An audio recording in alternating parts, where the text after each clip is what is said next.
This is the X-Zone Broadcast Network, broadcasting worldwide on broadcast affiliates and satellite program providers, including CNN Broadcast Network, Sirius Satellite Network, Star Media, Good News Radio Network, Angel Broadcast Network, Wiki Broadcast Network, and WPBN TV. For more information on the X-Zone Broadcast Network, visit us at www.xzbn.net.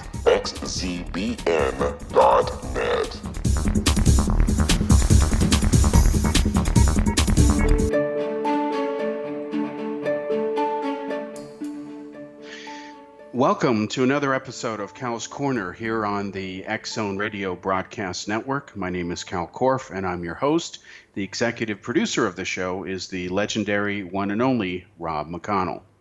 Welcome, folks. We're back for another broadcast episode here. And as I've explained many times, Kal's Corner covers everything from politics to the paranormal. Now, that's a wide variety of subjects.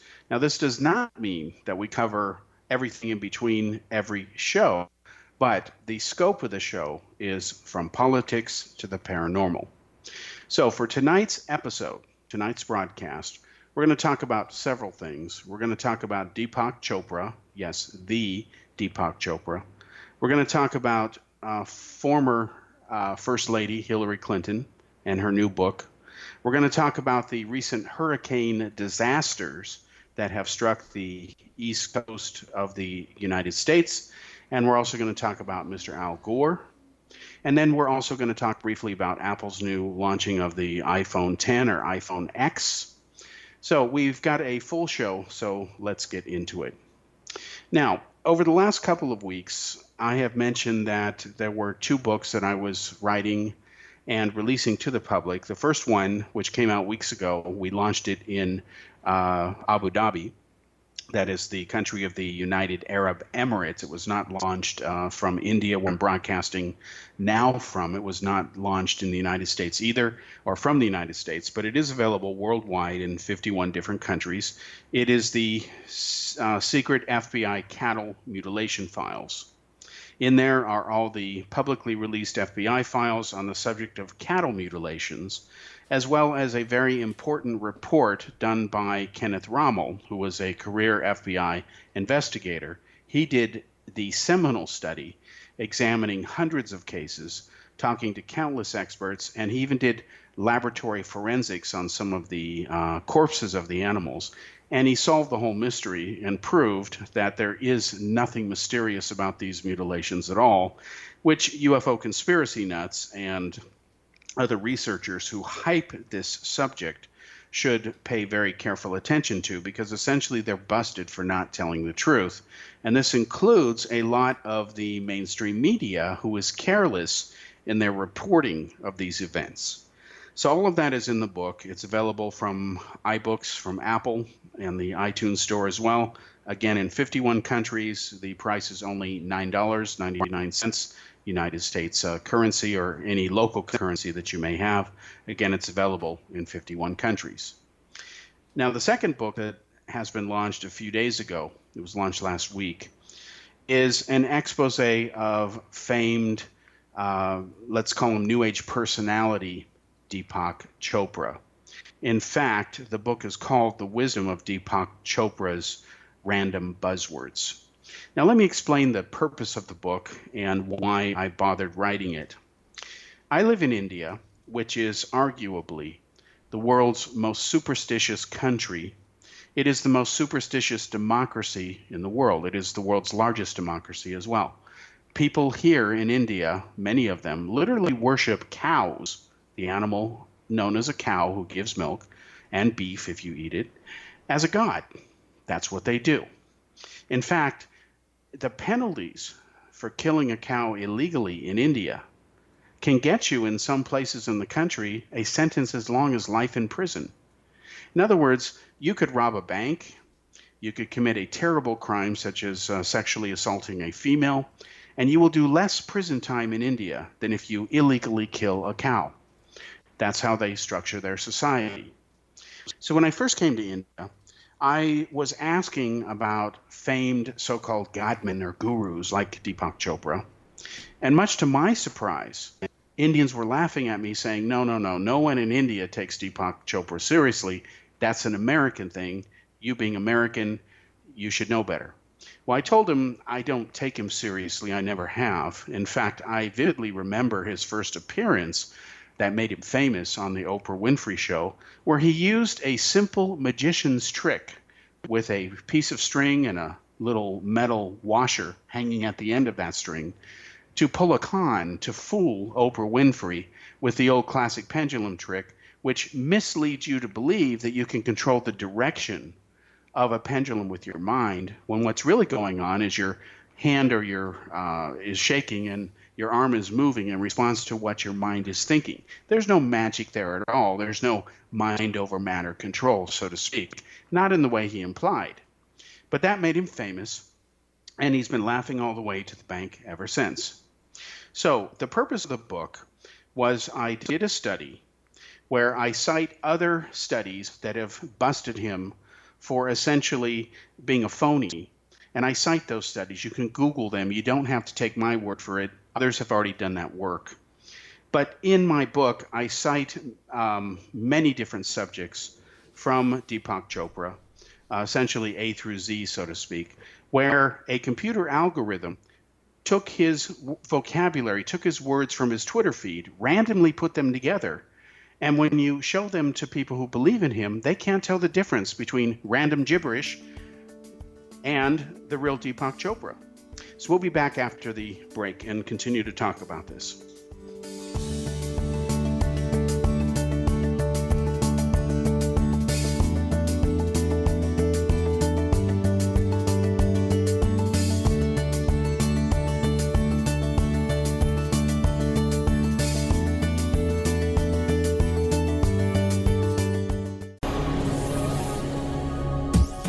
This is the X-Zone Broadcast Network, broadcasting worldwide on broadcast affiliates and satellite program providers, including CNN Broadcast Network, Sirius Satellite Network, Star Media, Good News Radio Network, Angel Broadcast Network, Wiki Broadcast Network, and WPBN TV. For more information on the X-Zone Broadcast Network, visit us at www.xzbn.net.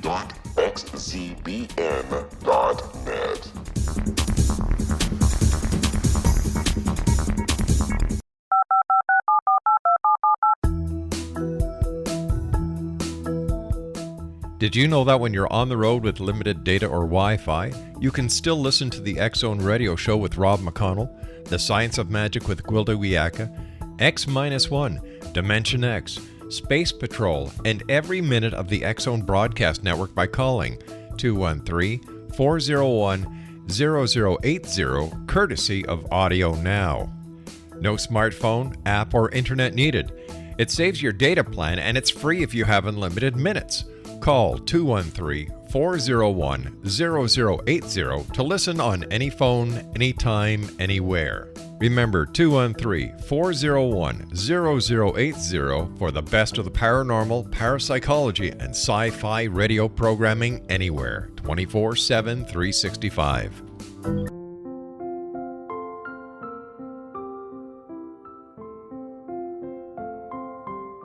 I am Dr. Carl O'Helvey, founder, president of a new cancer foundation focusing on evidence-based physical, mental, and spiritual interventions, including natural cancer cures, prayer, meditation, affirmations, nutrition, and other related holistic cancer prevention and cure modalities. These are used in cancer education, research, and financing care. I ask for your help to continue this important work by donating at www.holisticcancerfoundation.com.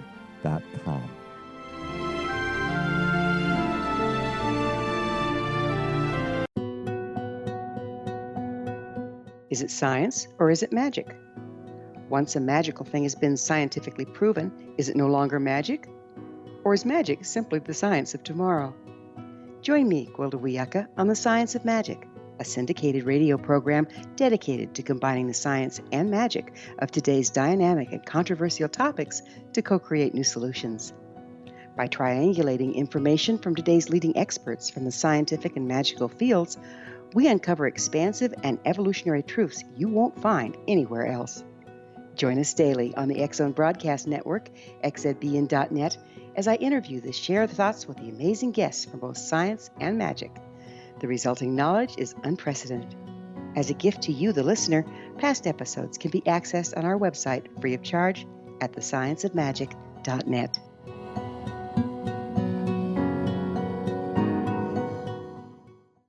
Little children aren't the only ones afraid of the dark.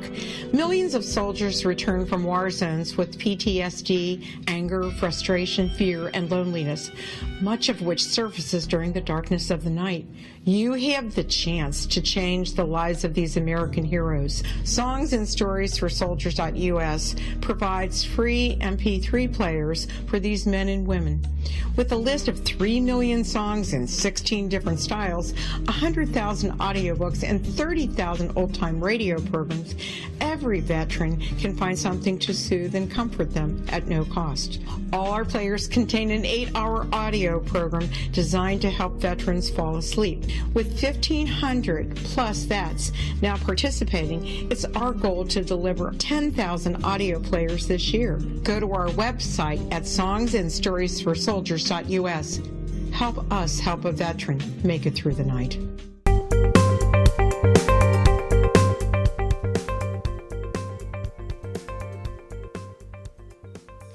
Welcome to segment 2 of Kal's Corner here on the X-Zone Broadcast Network.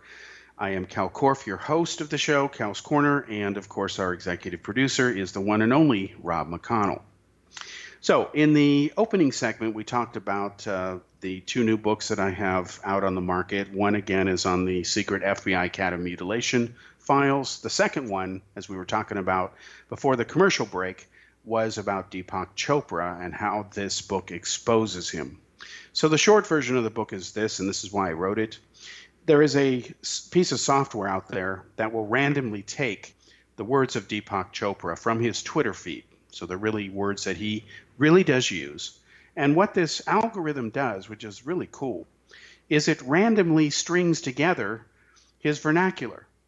And it comes up with what people think is really deep wisdom when it's really randomly generated gibberish.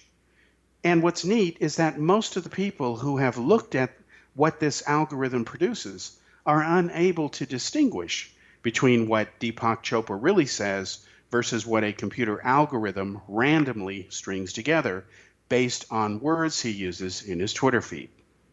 That is a very strong case that there's nothing to Deepak Chopra.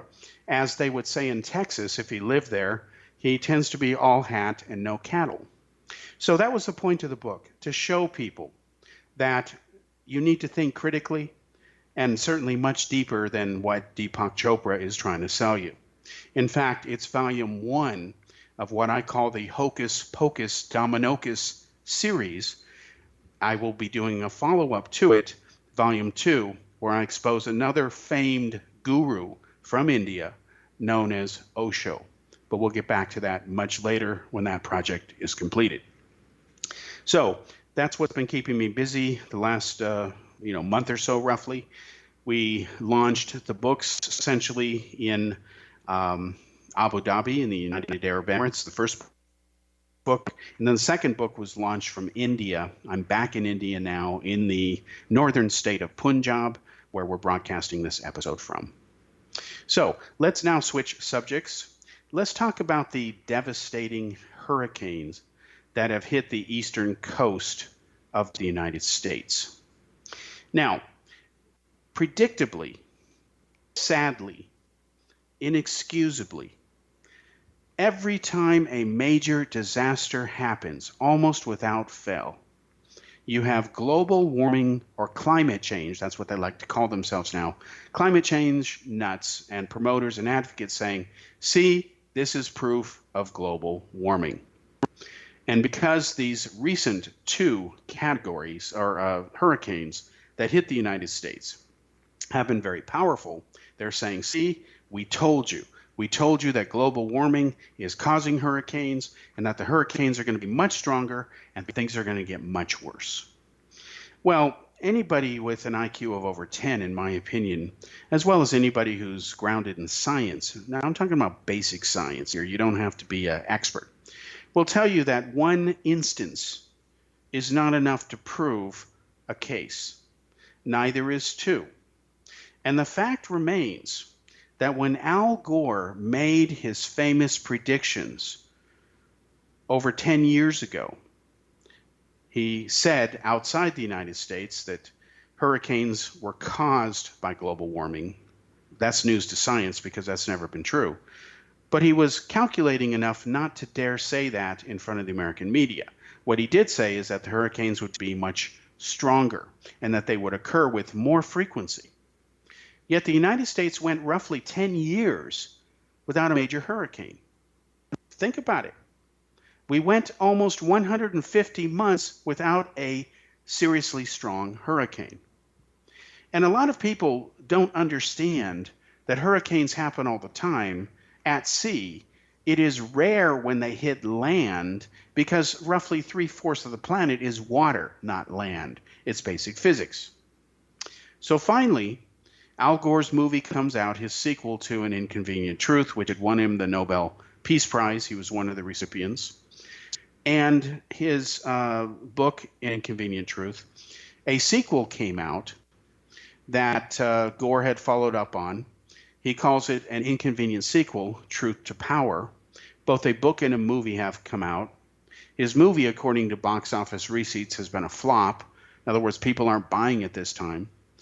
And sure enough, people who believe in climate change, especially believe in Al Gore, and people who believe in what used to be called global warming, are saying, look at the strength of these hurricanes.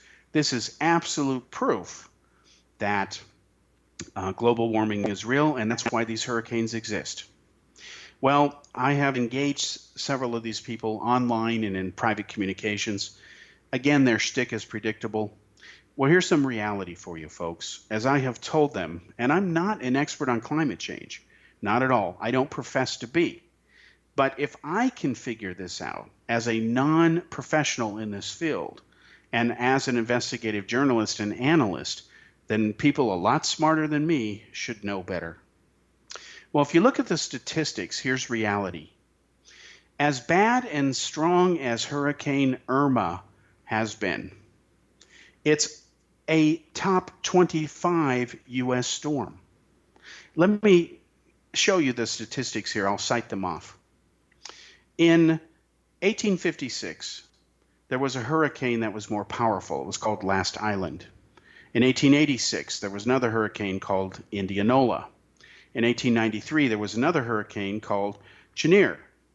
In 1898, still another hurricane occurred that was just as powerful or very close. It wasn't given a name. Still another one occurred in 1900. It was called Galveston. In 1915, another one was named Galveston. In 1916 and 1919, there were two more hurricanes, and there was no name given to those. In 1926, there was a hurricane called Great Miami. In 1928, there was one called Oji-Kobe. What a name. Anyway, it was as strong as Irma. In 1932, there was Hurricane Freeport. In 1935, there was a hurricane called Labor Day. Now, why somebody would name a hurricane after a holiday is beyond me, but they did. In 1945, 1947, 1948, there were three more hurricanes. They didn't have names. In 1950, another hurricane hit called King. 1954, another one called Hazel. 1959, another one called Gracie. Another one in 1960 called Donna. Another one in 1961 called Carla. Another one in 1969 called Camille. Another one in 1989 called Hugo. Another one in 1992 called Andrew. Another one in 2004 called Charlie. Still another one in 2016. Notice the gap of years here, folks, between hurricanes, called Harvey. That, of course, was last year. And then, of course, in 2016, Irma. So what we have here is a case where the hurricanes are pretty much in the ballpark of what these were. And in addition to the fact that there's been a gap of nearly 10 years roughly between major hurricanes. Yet we are told by global warming promoters that the oceans have warmed a lot, and that at first they said there was a pause in global warming. Where did that heat go? Because it turns out that the International Panel on Climate Change had said that there's been no serious warming for about 12 years. And this is where the issue of global warming becomes very problematical, because the people who support global warming say the science is certain. Yes, it is certain. It is true that greenhouse gases trap heat. Nobody's disputing that, not even the fossil fuel industry. Where it becomes dicey, however, is when people say that when the number of parts per million of carbon go up in the atmosphere, this will cause a certain temperature rise to occur around the planet. Well, it's never been that simple. The first thing that people forget is that the Earth is a lot more resilient than human ego gives it credit for. If the Earth were not very resilient, it wouldn't be here after some 4.6 billion years. We have to remember that this planet, as beautiful as it is, has been hit many times by disasters. This includes volcanoes. This includes asteroid strikes. Scientists believe that a fairly large asteroid hit the Earth and wiped out the dinosaurs. That's a major event. If that were to happen today, millions and millions of people would die, and the climate would be altered forever. In fact, it cooled down. So, the Earth is tougher than human ego likes to mislead people into believing. That aside, let's look at the principle of polluting the environment. It is wrong. It is wrong to pollute. Fossil fuels are a one-way ticket to disaster. They're a convenient, short-term energy source, but long-term, it's a disaster waiting to happen. So when people say that I don't believe in global warming, that's not true. I know the science is settled that greenhouse gases trap heat. But what I do is I take each individual claim about global warming on an individual case-by-case basis, and then I assess it accordingly. It's no different than how I evaluate any other claim in any other subject. I'll use UFOs as an example. Not all UFOs are flying saucers. In fact, there's yet to be a definitive case where somebody can say, yep, there's no question that what that person saw was a spaceship from outside the Earth. That has yet to happen. It's never happened as far as we know, as far as we can prove. But to say that all UFOs are this or that, you can't do that. In fact, that's dishonest. What you have to do instead is take each case on its own merits or lack of, and that is true with claims of climate change. Now, it is a fact that many of the major computer models that have been used to simulate the environment over the years have erred towards the alarmist side. I've been saying that for years. I'm not a math genius or expert by any means, but even I could see that there was this alarmist tendency. And we also know that the major funding for climate change research is on the pro side. If you say, hi, I'm scientist so-and-so, give me money, I want to prove that greenhouse gases are okay, that they don't raise temperatures, no one's going to fund that study unless it comes probably from the fossil fuel industry. So at the end of the day, you have people like Al Gore, who has done a fantastic job raising public awareness of this issue. Let's be clear. The problem I have with Gore is when he doesn't tell the truth. Because I believe in the adage, in the maxim, that a valid case cannot be made with invalid data. In other words, a credible case can never be built on lies or deception. And Al Gore, being a very public figure, does lie on occasion. I have reported on this for years. I've had articles published in major newspapers about it. There is no question he has done it. And what bothers me this time around, as he comes back for another encore, is in his new movie and book, he is stooping to new lows, even by his standard, by saying things that are not true. So when we come back in a moment after the break, we'll go into some of this. But before we do that, I want you to understand something. That, again, I believe we need to protect the environment and be responsible about it and move towards clean energy solutions. This does not mean we have the right to lie about things, however. In fact, lying is never right. So we'll be back after this break. My name is Kal Korff. I'm your host of Kal's Corner.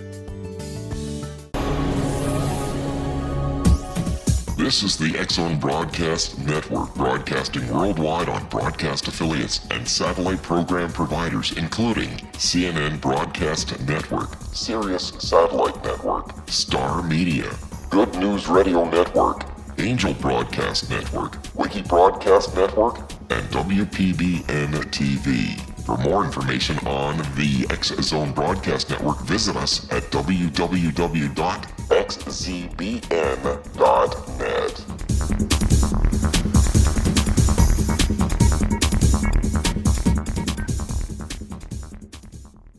How would you like to be able to read other people's minds? Well, the next best thing is here. When you know how to read a person's name, you know how the person thinks, feels, and behaves.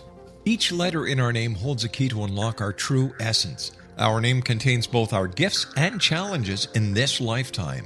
Mnemology science discovers personality secrets hidden in the placement of the letters of our names, including the first and last impression people remember about us.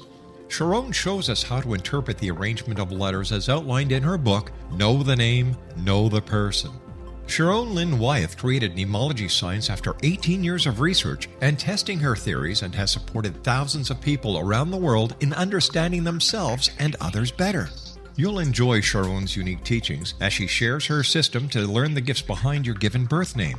Even if you don't like your birth name, there are jewels in this book. If you're thinking of changing your name, ready to name your child, or wanting to get along better with others, this is the book for you.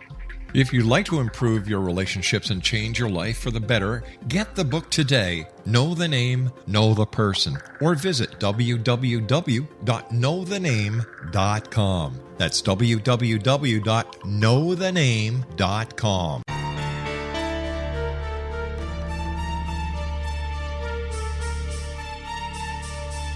Hello, I'm Justina Marsh, and with my dad Pete, we are going to present a new show called Too Good to Be True. Together, we are aiming to discover more truths about this world and beyond. Do you have unanswered questions about the world?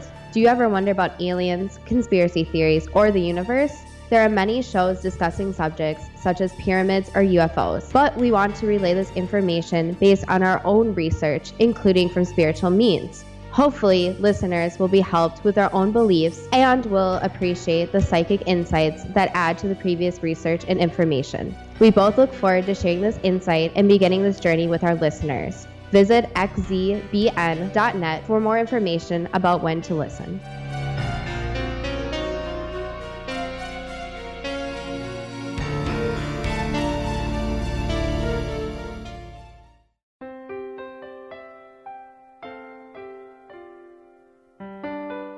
Ancient prophecies, legends, and current events indicate we're entering a high-frequency era supporting enlightenment.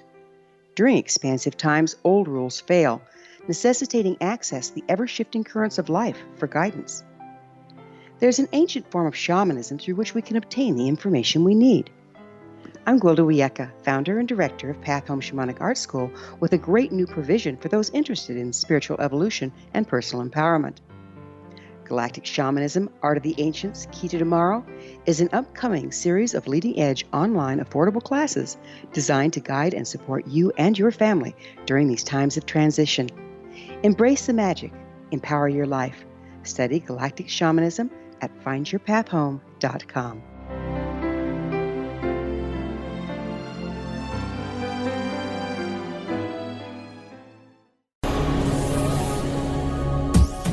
This is the X-Zone Broadcast Network, broadcasting worldwide on broadcast affiliates and satellite program providers, including CNN Broadcast Network, Sirius Satellite Network, Star Media, Good News Radio Network, Angel Broadcast Network, Wiki Broadcast Network, and WPBN TV. For more information on the X Zone Broadcast Network, visit us at www.xzbn.net.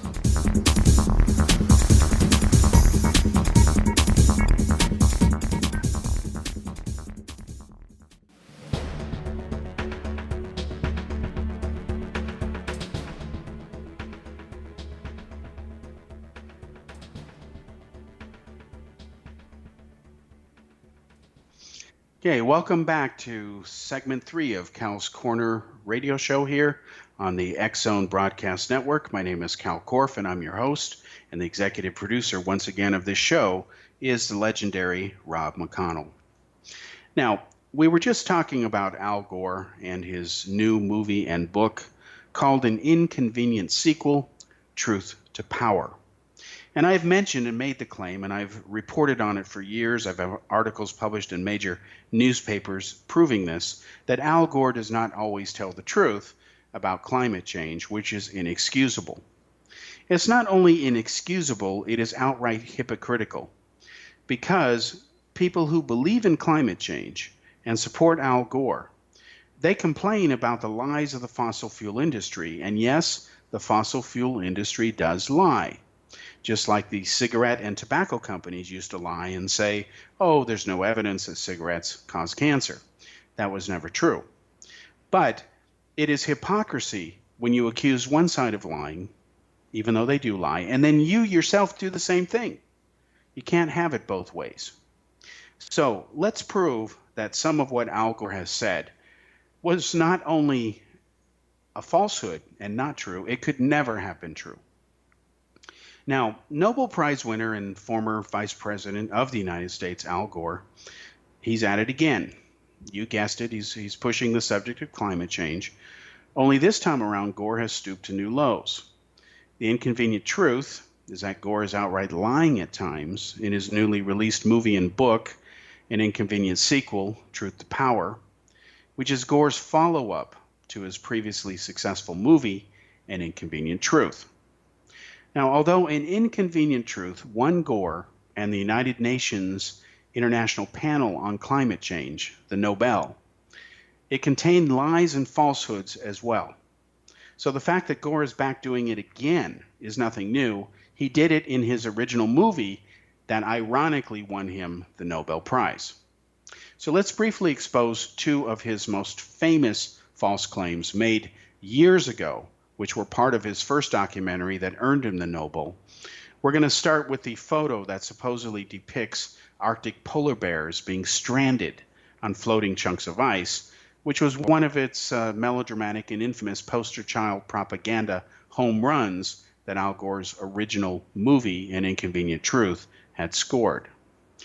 Now, in showing this picture, Gore's words describing it were this, quote, "There, the polar bear's habitat is melting. Beautiful animals, literally being forced off the planet. They're in trouble. Got nowhere to go." That's a quote. Well, that's absolute nonsense. Firstly, this photo that was hyped by Gore as depicting, quote, stranded polar bears, unquote, was taken some 2.5 years before it was released worldwide. Secondly, its photographer, Amanda Bird, is on record saying that she took her famous picture in August. Now, not surprisingly, August is when ice melts in the region where the photo was taken, and the melts are at their peak. Specifically, she said, quote, "They, the polar bears, did not appear to be in danger. I did not see the bears get on the ice. I did not see them get off." Now, I'm going to repeat what she said, and this is a quote. "They, the polar bears, did not appear to be in danger. I did not see the bears get on the ice. I did not see them get off." In other words, Amanda Bird was there. Al Gore was not. Yet he has the nerve and the temerity to say that the bears are in trouble, they got nowhere to go, they're being forced off the planet.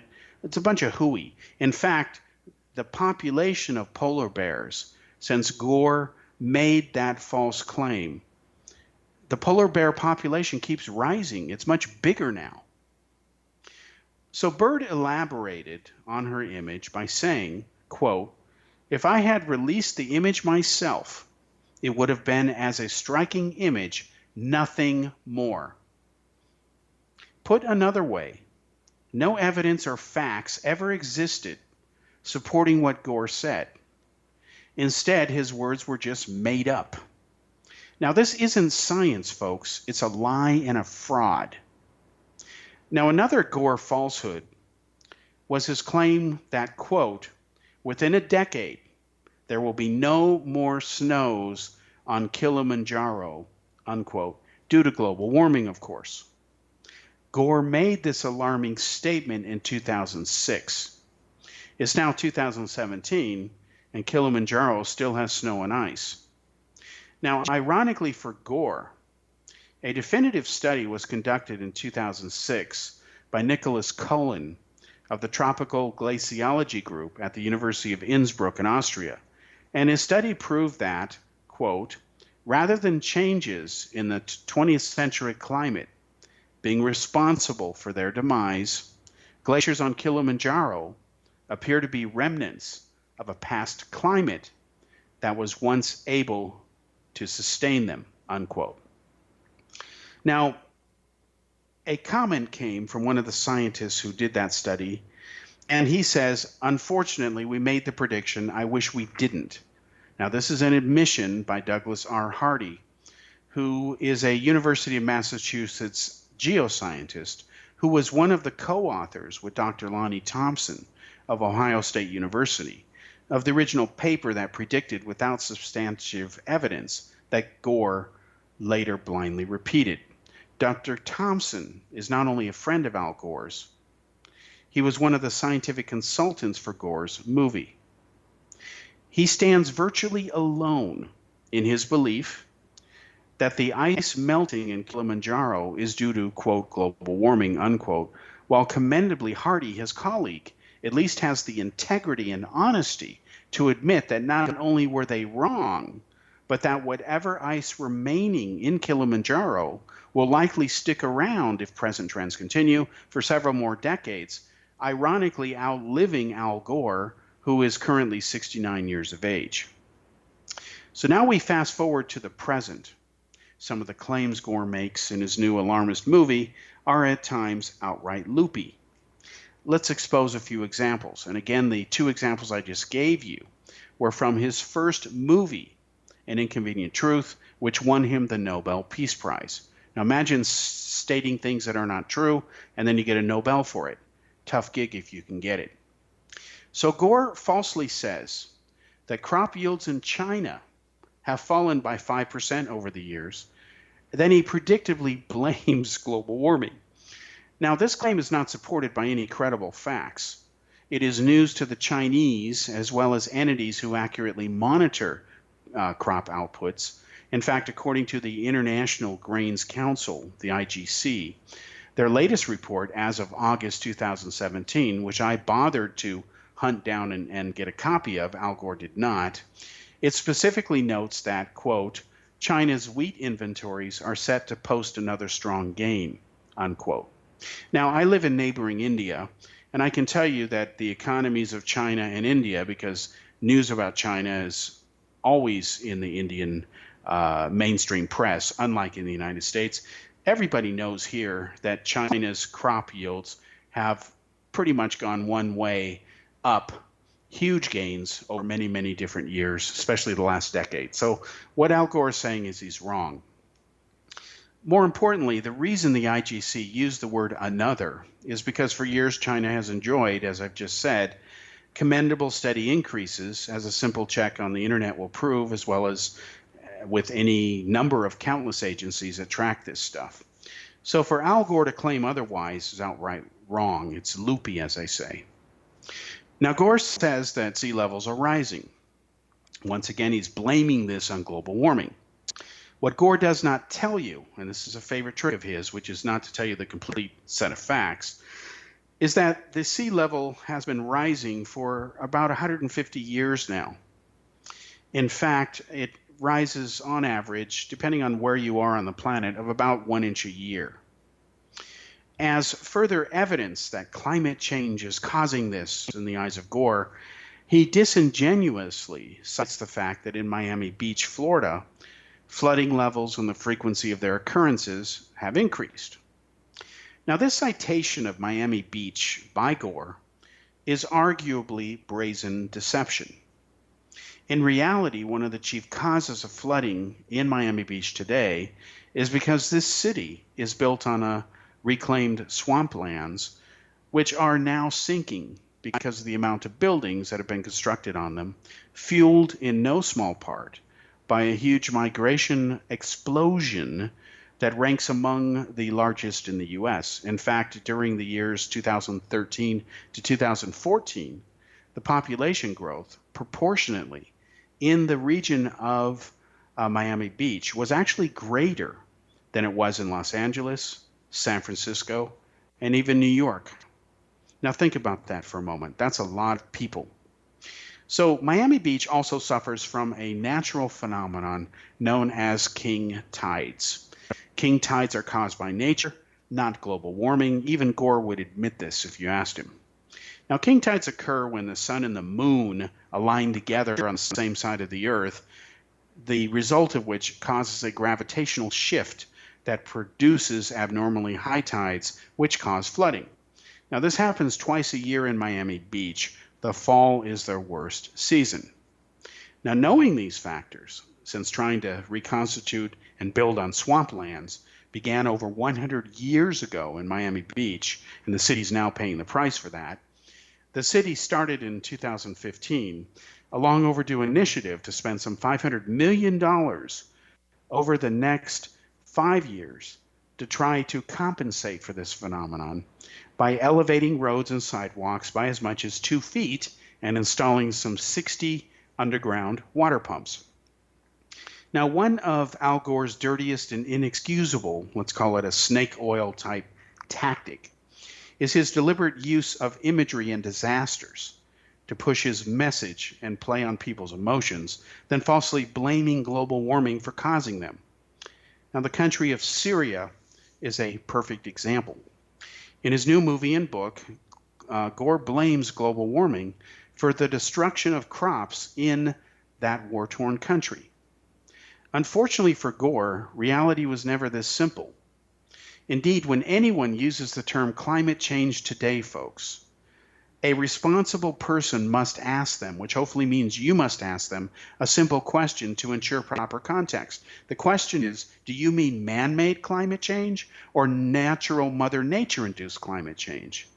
Now, their answer to this rarely asked question is where things suddenly get dicey. Here's the short version of what has really happened in Syria. It's an inconvenient truth that Gore and the Democrats especially will never admit, and it'll be clear why the Democrats are part of this problem. In the early 2000s, Syria and other parts of the Middle East began to experience drought. Syria was hit especially hard, suffering its worst dry spell in 900 years, according to a joint study conducted by NASA and the University of Arizona, based on analyzing tree ring samples. Now, dry spells and excessive rains occur all the time. Human existence is not required. To credibly claim that humans caused it requires more evidence. It does not exist, and Gore cannot prove it.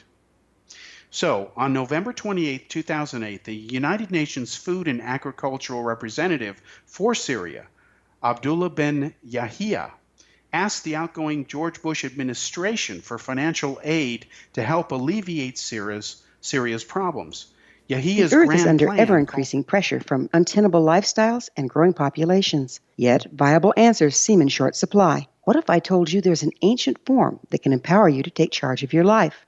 What if your entire family could be enfolded and supported by life itself, finding safe passage through challenging times? I'm Gwilda Wiyaka, founder and director of Path Home Shamanic Art School, with great news: an upcoming series of leading-edge online affordable classes based in an ancient form of shamanism, easily learned and used by your entire family. Galactic Shamanism, Art of the Ancients, Key to Tomorrow are a series of online adult and children's lessons instructing your entire family on natural law, how to cooperate with and be supported by the powers of the universe. Visit findyourpathhome.com to find these unique and powerful classes.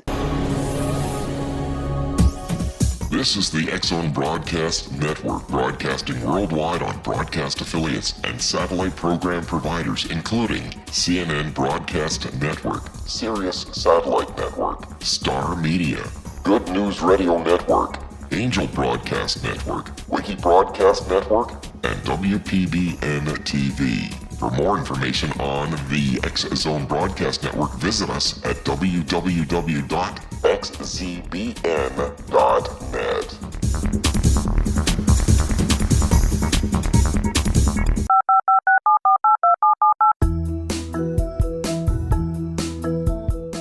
Did you know that when you're on the road with limited data or Wi-Fi, you can still listen to the X-Zone Radio Show with Rob McConnell, The Science of Magic with Gwilda Wiyaka, X-1, Dimension X, Space Patrol, and every minute of the X-Zone Broadcast Network by calling 213-401-0080, courtesy of Audio Now.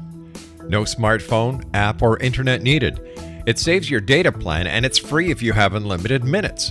Call 213-401-0080 to listen on any phone, anytime, anywhere. Remember 213-401-0080 for the best of the paranormal, parapsychology, and sci-fi radio programming anywhere, 24/7, 365.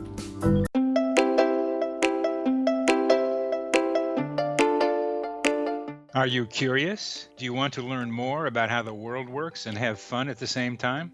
Study coincidences with me, Dr. Bernie Beitman, MD, on my Connecting with Coincidence radio show, here on the XZBN network.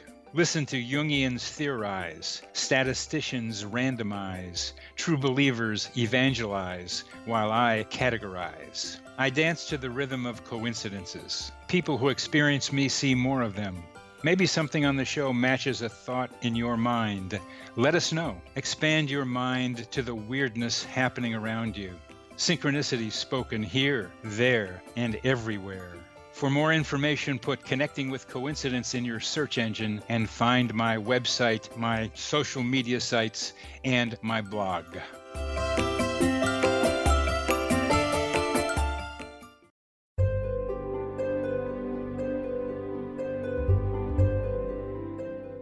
What is truth?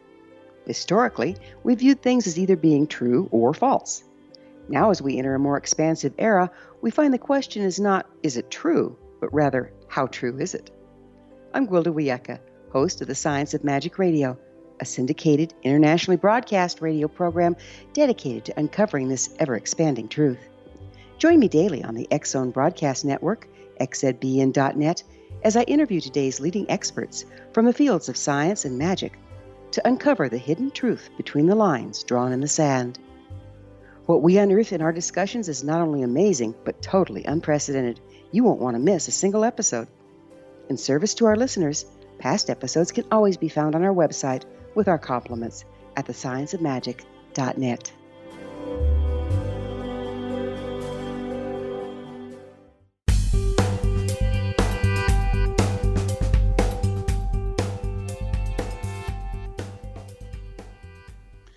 Welcome to the fourth and final segment of Kal's Corner here on the X-Zone Broadcast Network. My name is Kal Korff, and I'm your host. So, as I was saying before the station break, by November 28th, 2008, obviously that was several years ago, the United Nations Food and Agricultural Representative for Syria, Mr. Abdullah bin Yahya, asked the outgoing Bush administration, because Obama had won the election, he was going to be Bush's replacement in the White House. He asked for financial aid to help alleviate Syria's problems. Yahya's grand plan had called for the U.S. to coordinate relief efforts through the United Nations Office of Coordination in Humanitarian Affairs for the 2008 drought appeal.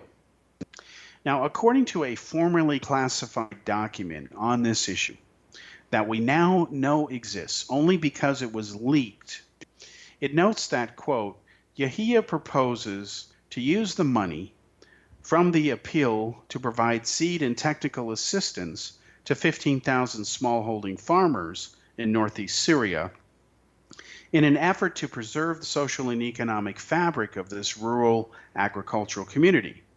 If UNFAO efforts fail, Yahya predicts mass migration from the Northeast, which could act as a multiplier on social and economic pressures already at play and undermine stability in Syria. In other words, the world knew, the United Nations knew, that the Middle East was going through a drought. The water tables were overused. These countries that are in the Middle East didn't do anything responsible to solve the problem when they had a chance to stay ahead of the curve. Syria had asked the Bush administration for help. The Bush administration wouldn't help. They were on their way out, and the issue and the responsibility to actually do something because of how late in the year it was in 2008 really fell on the next administration, which was that of Barack Obama's. So Yahya's dire warning and proposal was widely circulated. Among its recipients, now these are entities who knew what was going on, were the CIA, the Defense Intelligence Agency, the President's National Security Council, which means Barack Obama knew, the government of Iraq, the U.S. Secretary of State, that would have been Hillary Clinton who was coming in, the League of Arab States, the government of Turkey, and the United Nations offices in both Geneva and New York. So starting in January 2009, the USA, of course, had a new president, Barack Obama, who loved so-called green initiatives, and he was determined, quote unquote, to fight global warming. Obama, as everybody knows, spent billions of dollars of taxpayer money trying to do exactly this. Yet where it concerns Syria, Obama immorally refused to help. Instead, he and his former Secretary of State, that would be Hillary Clinton, decided to secretly partner with the Saudis, Turkey, and other countries to engage in what he said he was always against, which was forced regime change. In other words, Obama was hell-bent on ousting Syria's brutal dictator, Bashar al-Assad. Now, the Democrats in 2008 had a supermajority back then. They controlled the Senate, they controlled the Congress, they controlled the White House. They have no excuse. Even with Republican opposition, they could have helped Syria. Only tens of millions of dollars was required. In fact, Syria asked for $30 million. Now, this was much cheaper than training and arming militants to kill Assad, which cost American taxpayers more than $1 billion. It failed, it displaced millions of more people, and got hundreds of thousands killed. Now, to be blunt, the subject of human-induced global warming is a vitally important one. Destroying the environment is not only wrong, it's a crime and a form of genocide against every living thing on this planet. Now, in my numerous debates with climate change advocates over the years, there's a clear pattern in the thinking of most of these people that I have at least interacted with.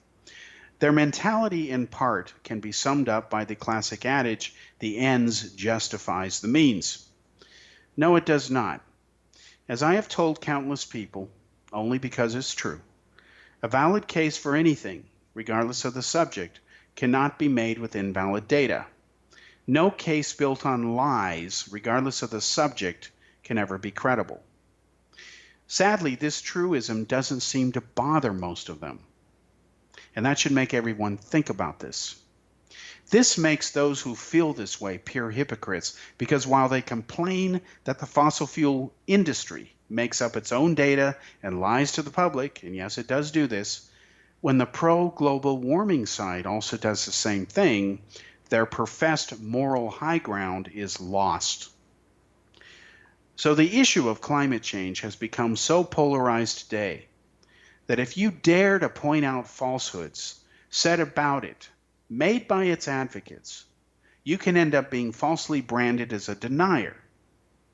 Now, calling people deniers is deliberately meant to demonize them. It is tantamount to calling somebody an enemy of the state. Now, here's the inconvenient truth as we wrap up this subject for this show about how today's climate change movement originated. These are facts most of its proponents are unaware of, and Al Gore certainly doesn't mention this data.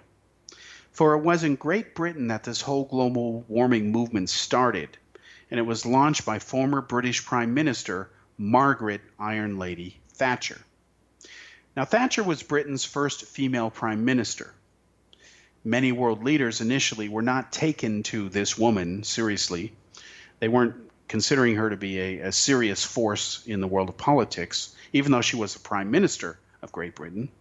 So in response, her top advisors came up with a very clever ploy to counter this perception, and it worked. Thatcher at that time was the only world leader with a degree in science. She was told by her senior advisors, Sir Crispin Tickell and John Houghton, who were pro-environmentalists who were well connected to such circles, that if she championed the issue of global warming, no one would be able to question what she said because they didn't have a degree in science. Thatcher went on to do exactly this via her now historic speech before the UN that she gave on November 8th, 1989, and the world has never been the same since. Now, to be very honest and blunt with you, Thatcher's real motives were far more calculating. Her real focus was not in protecting the environment, it was instead castrating the coal industry and its powerful labor unions who went on strike and crippled the energy supply in Great Britain.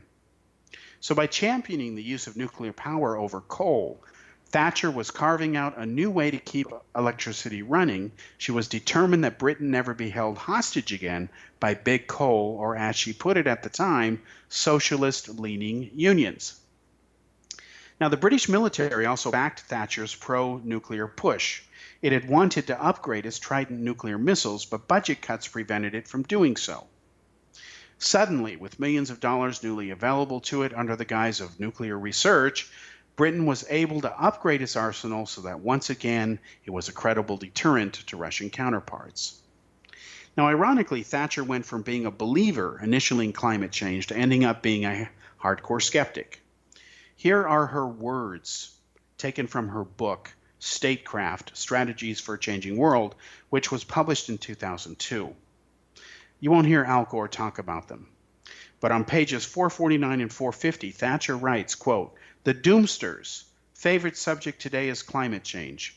It would, though, be difficult to beat the apocalyptic hyperbole former Vice President Gore, Vice President Gore. Thatcher says, Mr. Gore believes the cleavage in the modern world between mind and body, man and nature, has created a new kind of addiction. I believe that our civilization is, in effect, addicted to the consumption of the earth itself." So, Margaret Thatcher is telling the world in her own writings that Al Gore is basically an alarmist. In fact, the professor that taught a young Al Gore at Harvard about climate change later went on and went to his grave saying he was skeptical. He didn't buy it. And that a long time would have to pass before he would say that we could safely say that human activity was causing it. So there's a short version of what has been going on. As Thatcher notes, the fact that seasoned politicians can say such ridiculous things and get away with it illustrates the degree to which the new dogma about climate change has swept through the left of center governing classes. And she's right on this. So my issue with Al Gore is that he should stick only to facts. When he doesn't, he hurts the integrity and the importance of the very cause he claims he's fighting for. Now, let's get off of Al Gore for this time. Again, I remind you that there is no evidence that these two recent powerful hurricanes are being caused by global warming. In fact, there has been a drought of nearly 10 years of hurricanes, and the fact that this latest hurricane, as powerful as it started, essentially petered out very shortly to a Category 2 storm after it hit land, is evidence against it being caused by climate change. It's too early to tell. If there's a dozen more of these or some high number, and they're very disproportionately powerful due to warming from the sea, then you've got something. But until that happened, folks, you don't have anything, and it's important to remember that. Now, next week on Cal's Corner, we're going to talk about Hillary Clinton and her new book, where she blames everybody except the Pleiadians for her loss to Donald Trump in the White House. My next book exposes Hillary Clinton. It's called What Didn't Happen, Why Hillary Lost. It is a play on the title of her current book, What Happened. And notice that Hillary's book is What Happened, not What Happened ? The fact is, she lost the election because she was the worst candidate that could have represented the Democratic Party. And I expose her in the upcoming book, which should be out by then, and we'll take her book to task and apart piece by piece. My name is Kal Korff. Thanks for joining me here on Cal's Corner, and we'll be back next week.